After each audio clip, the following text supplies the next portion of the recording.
This was the beginning of the Quran. The Quran was revealed orally, but very soon people realized that it had to be written down in order to make sure that it wasn't corrupted and that the original message was maintained. And from a very early date, and it's very unclear when that date was, because no early manuscripts of the Quran survive, people began copying it down. The Quran is a revelation of spiritual teaching, of both ethical and social guidance. It was revealed and remains in Arabic. What's so extraordinary about the Quran is its naturalness, so that it can say the most powerful cosmic things with a sense of intimacy, so that power and tenderness come together constantly in the Quranic language. With words alone, the Quran delivers its vision to the faithful. Its imagery conjures a picture of the afterlife that resonates with all the power of traditional Bedouin poetry.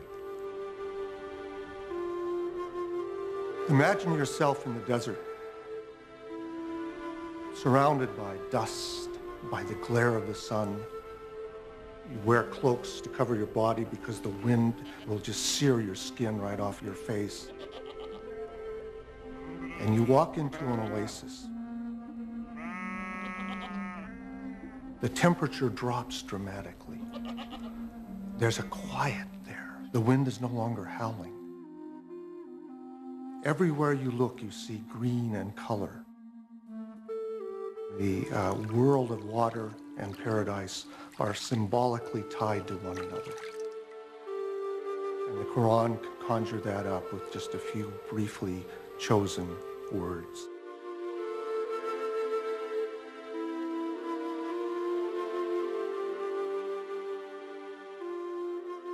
Yet for all the imagery of paradise in the Quran, there was no easy description of God. The mystery would remain. It's very difficult to talk about God without reifying God. Reifying to make God into a thing, or anthropomorphizing God, to make God into a projection of our own human self. And that's why Muslims don't like sculpture, for example, traditionally, because they believe that there's that danger. And the Quran avoids that by constantly shifting the pronouns, so we can't really reify God and get an image, a physical image of God. Rather than a physical image of God or of Muhammad, it is the beauty of the Quran itself that is celebrated in Islam. Islam developed in this context where pictures were not favored. The Quran, as it was revealed, was God's representation on earth, and Muslims felt from a very early time that the only just representation of God's word, was the Quran itself, not any picture of God, certainly not, because you couldn't represent God, and certainly not a picture of Muhammad, because he wasn't divine.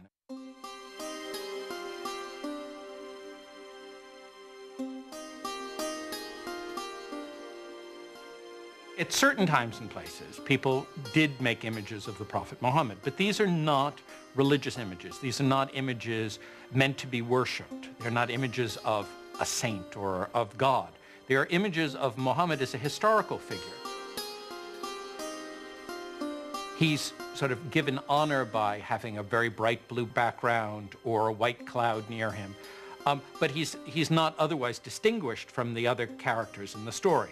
At other times, people did represent the Prophet, but he was always represented with a white cloth over his face to hide his face, so that there were different approaches to doing this. But in all of these are not devotional images. You're not supposed to look at them and pray towards them. You're to learn more about the history of your religion, with the emphasis on history from them. As Muhammad's community grew, so did the opposition. People, well, of course, were skeptical and said, look, if you're a prophet, where's your miracle?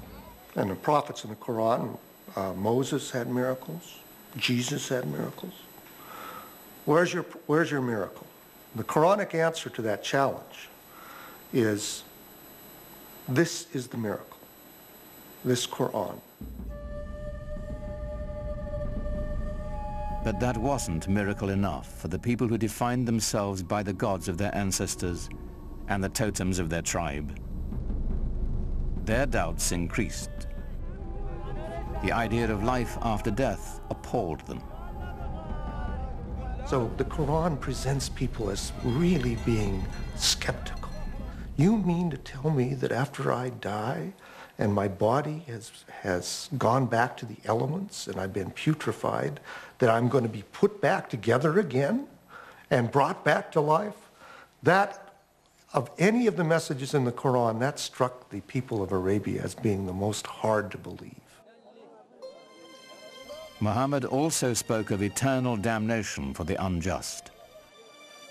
He used the language of apocalyptic imagery, talking about the signs of the ends of time, when the mountains crumble, when the skies are rolled up like scrolls. Then you will know what responsibility you bear for your actions. There are references to those who are unjust going to the fire. To the non-believers, the divine reckoning Muhammad invoked was an outrage. His dismantling of their heritage and customs, deeply unsettling. It was a threat in several ways, to their social order, to their age-old traditions, and an economic threat because of the importance of the pilgrimage shrine of the Kaaba in Mecca. As Muhammad's following increased, the social fabric of the caravan city began to unravel. Business suffered as pilgrims and traders, worried for their safety, left town. The tribal leaders decided Muhammad and his message must be removed permanently. They didn't want him taking over. They didn't want him horning in on their control of the city. They made things very difficult for him, perhaps even plotted his assassination. They tried to keep him away from the Kaaba. They did everything they could to try to run him out of town. They demanded that Muhammad's uncle remove his clan's protection from the Prophet, which would clear the way for his murder without the threat of retribution. But his uncle refused. The battle lines were drawn. Nothing short of tribal war would settle the conflict now. Muhammad is clearly asked to do extraordinary things, to tell the Bedouin to give up many of their notions of multiple gods, to give up their attachment to their ancestors and their tribal warfare in the way they had, things that could and did make him the object of scorn, persecution, and an attack.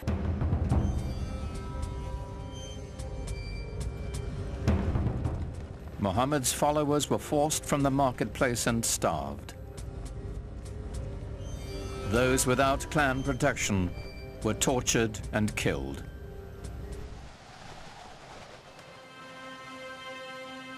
In 619 AD, Muhammad's wife, Khadija, died, and his uncle as well.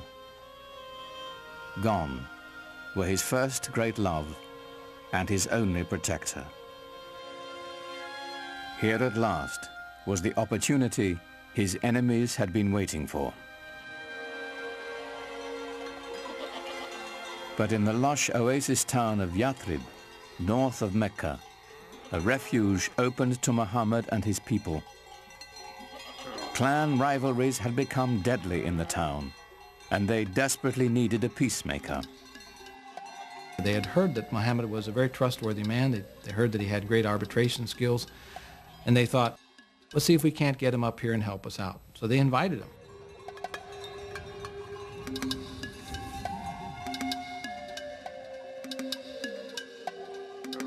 Muhammad agreed to travel to Yathrib and settle their disputes in exchange for a safe refuge for his people.